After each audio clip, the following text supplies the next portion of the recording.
Good day, it's Fred Carver. Today is going to be a little different subject.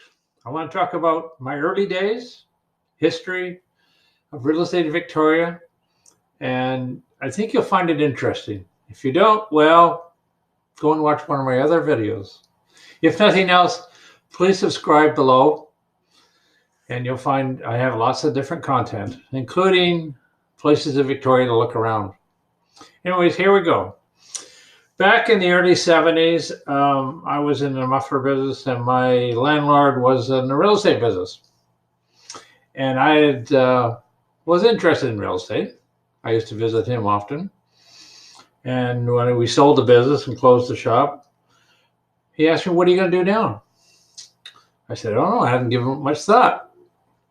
He said, "Why don't you get your real estate license?" Well, that was funny, because it took me 2 attempts to pass my real estate course, an exam.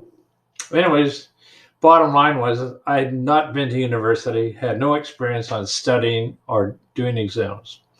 He coached me, and I soon learned how to quickly do exams and ended up passing flying colors and got 100%, I think, on my first real estate license. Anyway, so where I'm going back with this is when we first started in real estate, there was real estate prices where you could buy a typical home, like in the Fernwood area, an older home from the turn of the century kind of idea, for $6,000 or $7,000, believe it or not. Uplands was maybe $20,000, $25,000. New homes were like out in Colwood, Gordon Head area, which was just starting to go, probably $18,000 to $24,000. It jumped as CMHC increased the ceilings of lending. And so in those days, it was the same old problem as it is today, was financing. And CMHC has been in the mortgage insurance business since I've been in the business. And they've helped a lot of people buy homes. And I can tell you something interesting is that in those days, you could still buy a home with cash. In other words, you could go to somebody's house, take a lawyer or notary with you, make the owner an offer of cash for his house, put down $7,000 all stacked up along the table, and they would see the money and go, "Wow." Instead of putting it in writing, it's very real when you see the money. Can you imagine doing that today with $2 million? Well, for one, we're not allowed to do it. And two, it really sends a message to what they're really selling and what they're getting. So people bought and sold homes in those days for somewhere to live because they got transferred or moved, or they got a family and need a bigger house. But people really bought homes for one reason mainly was to hold their cost of living. Rents would always go up, maybe not every year, but by buying a home, they knew that in 25 years they would own the house and lock in, if they didn't refinancing, the mortgage payment would stay the same that whole time. So they could budget. So if you knew your mortgage payment was $50 a month, it would stay that way. We didn't have 5-year term mortgages and 3-year term mortgages and 1-year term mortgages and open mortgages in those days. That came not too long after, as the market changed and demand for lenders. The banks were really the main lenders in those days. Trust companies were probably very big into it. Insurance companies even lent to their insurers. And private mortgage companies. My first house, I didn't qualify with the bank because I was self-employed. Well, how do we know? You're going to have an income coming in. That's kind of attitude. And the realtor at the time said to me, I wasn't licensed yet when I bought my first house. "Well, we have a mortgage department. Let me see if they'll give you a mortgage." I had $7,000 down. My first house was $18,000. The question when I went to the bank is, "Where did you get the down payment?" "Well, I saved it and made it from my business." Well, that wasn't good enough. So the realtor came back to me and said, "We'll give you the mortgage. And at the same mortgage interest rates as the banks." So how cool was that? So when you were self-employed, that's where you went to the private mortgage people. And a lot of real estate companies had a mortgage department.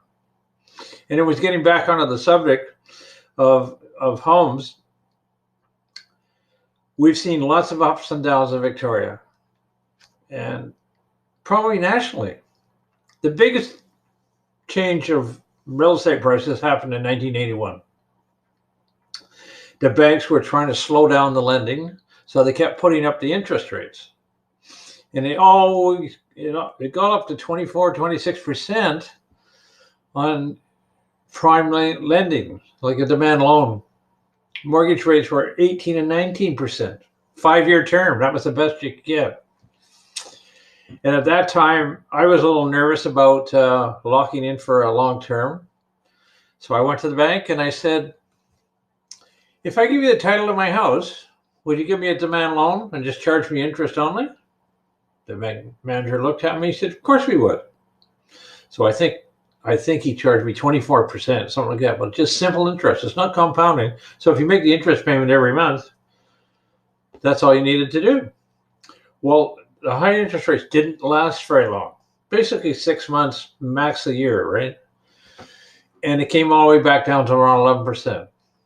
This was the first and only time that I locked my mortgage in for 5 years at 11%. A lot of my clients had 19% mortgages, 18% mortgages, and the odd one had a 21% mortgages that were locked in with trust companies. And they would not let you out of them unless you paid the 5 years interest at 20%. So that wasn't fun for a lot of people. That affected the market, hurt saleability. In those days, you could assume mortgages. Nobody wanted to assume a 19% mortgage. That's for sure. Now, when the banks are actually now putting out 11 and 12% mortgages. Apartment money, which is I was selling apartment buildings in those days, they were in around 13%. And I would go to the insurance companies because they would give a better rate if you locked it in for a long period of time, like a 15-year term.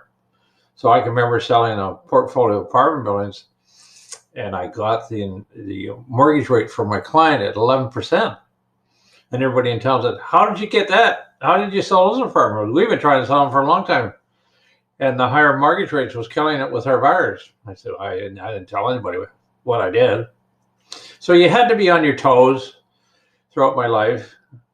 I sold an apartment site one time for a condominium. It was a bakery on Blackwood. Went through on 2 streets. Everybody in town was trying to buy the property to build apartment buildings or maybe condos. So I went to the company and I said, when's your year end? And they said, well, December 31st. I said, if I brought you a deal, would you accept an offer that didn't close to the end of the year and the purchaser destroyed the building? In other words, demolished it. What that does is there's no recapture because they're only selling the land only. We did that deal. That condominium is there today. A very good client of mine at that time, Erwin Brecker from Vista Homes, built that building. It was 26 suites, all 2-bedroom. Good building, solid as a rock, still there today. All the corner units had fireplaces. And that was kind of the start of the condominium market in those days. We're talking about mid-70s. And apartment builders stopped building apartment buildings because they make more money and get their money back by building condominiums. Basically the same building, other than they had to add insulation in the floors, like 2 inches of concrete instead of 1.5 inches concrete, more insulation in the walls, a few things like that. And they were putting balconies on and making them large because people were coming from homes with a house full of furniture. So they started with apartment-sized condominiums at 700 or 800 square feet for a 2-bedroom and soon moved up to 12, 14, even 1,600 square foot. So you'll see, like in Fairfield, there's still a lot of 1,100 and 1,200 square foot 2-bedroom condominiums that were built in the 70s. And that's where they all started, and they're still there. They were all well built, and it's easy to go in and renovate them, decorating them wise, like everything you see your eyeballs, these paint, carpet, light fixtures, and you get a brand new condominium in a great location because they were there first, okay? Nobody's going to tear down a building like that, and you're sure not going to tear down an apartment building that's today's cost of construction is a killer, and they were only getting $60 a month for a 2-bedroom suite. Now they're getting, for a new building, $2,000 or less, plus or minus. And so to go and tear down an existing building because you want to build a new building, it just takes too long. Most of the owners of those buildings that are still around, they're in their 70s and 80s of age, or maybe older. So it makes no sense to tear them down. They've got a clear title building by now if they haven't refinanced it, and they have a lot of money coming in. They struggled in the beginning because it would take 4 or 5 years for them to start breaking even. But getting back to real estate, new houses were popping up in farm areas like Gordon Head. The sewers went into Gordon Head. That opened up Gordon Head. Colwood, the same. You were allowed septic in Colwood. And of course, Colwood is built on gravel. So good drainage, no problem, good soil. And so a lot of homes got built in Victoria when there was kind of a boom in the 70s and continued on to today. The Western communities is booming with the extra land. So real estate has really made a lot of changes over time. What the point I'm trying to make is don't be worried about what happens if there's a market change. Okay, it's only a problem if you're wanting to sell. Like, let's say you paid $1 million for a house tomorrow morning, and let's say next year it dropped to 800,000. You say, well, I've lost 200,000. Well, you haven't, unless you're selling it. And chances are you're not going to sell it because nobody likes to lose money, unless you have to sell it. And so real estate continues to go up. And why does it continue to go up, especially in our part of the world? It's not just a worldwide thing. We're on an island. It's the land that's increasing in value. There isn't anymore. You've probably heard that term. They don't make it anymore. Well, there's economic boom going on in the world because there's a shortage of inventory, which was caused by COVID and low interest rates, things like that. And I think bottom line is there's the scarcity of housing is partly because everybody wants to live here. North America, and particularly Canada and the West Coast. Would you want to live in some of the trouble spots in the world? What's going on? The news fuels these things, but still, it's safety. And people want to put their money where it's safe. They want to live where it's safe. They want to raise their children where they feel safe. So Victoria, Vancouver Island is going to be a destination place to live for some time. It isn't going to change. So buy a house if you haven't bought one. Borrow, beg, or steal the down payment. You get tremendous leverage by buying a home. You're using other people's money. Let's say you bought $1 million home. Just use that for a number, right? And let's say you put down $200,000. So you got an $800,000 mortgage, okay? And you have to qualify, so you're able to make the mortgage payments. And maybe there's a suite, and that's what they call a mortgage helper, gives you additional income.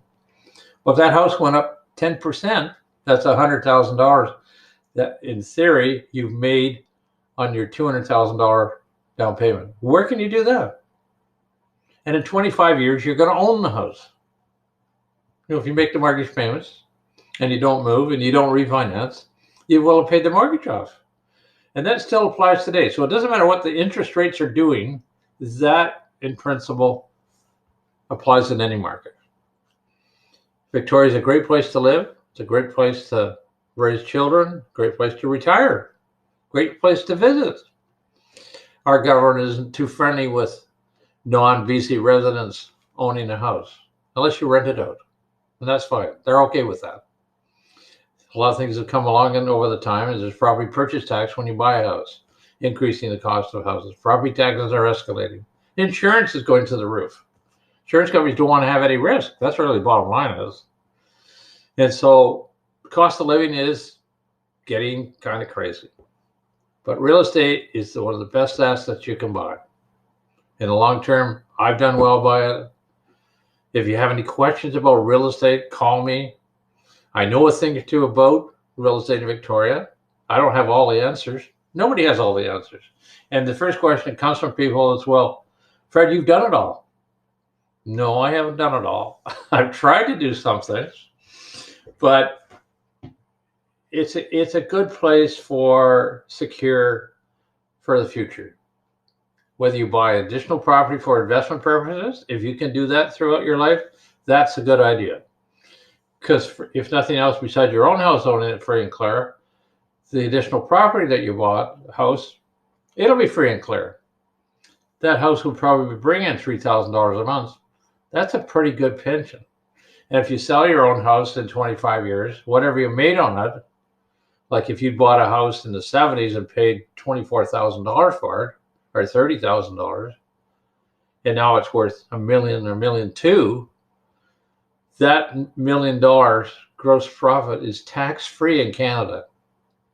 Now, right in Canada, you have to report that you've sold it, but the bottom line is it's the only thing that you've got left where it's tax-free. Isn't that kind of cool? You buy the stock market, it's not tax-free.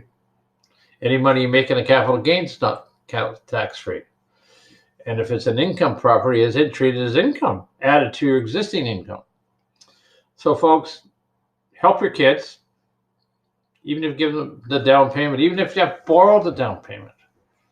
That's the best way. Like when people started when I was young, everybody borrowed, begged, and stole to buy a house. And I don't mean you actually stole. What I'm saying is that friends sometimes would help friends. Certainly family would help family. In the old days, the banks wouldn't even want to know where you got a down payment from, like you did with me. In mine, it was my money. But you couldn't tell them that your mom and dad give you the money. That wasn't kosher with the banks. It had to be your money. So what we do is we coach people to say, well, put the money in your bank account when you go in for your mortgage application. But I tell you what you do now, deal with a mortgage broker. They know which banks will accept you, where the best deals are for you to suit your circumstances, and they'll get all the paperwork done for you at no cost to you. The banks pay for their service. So it's free. It's a free service. If you ever have any questions about real estate, like I said before, call me at 250-413-7042 or text me, or please subscribe to my YouTube video. Thank you very much. See you on the social media.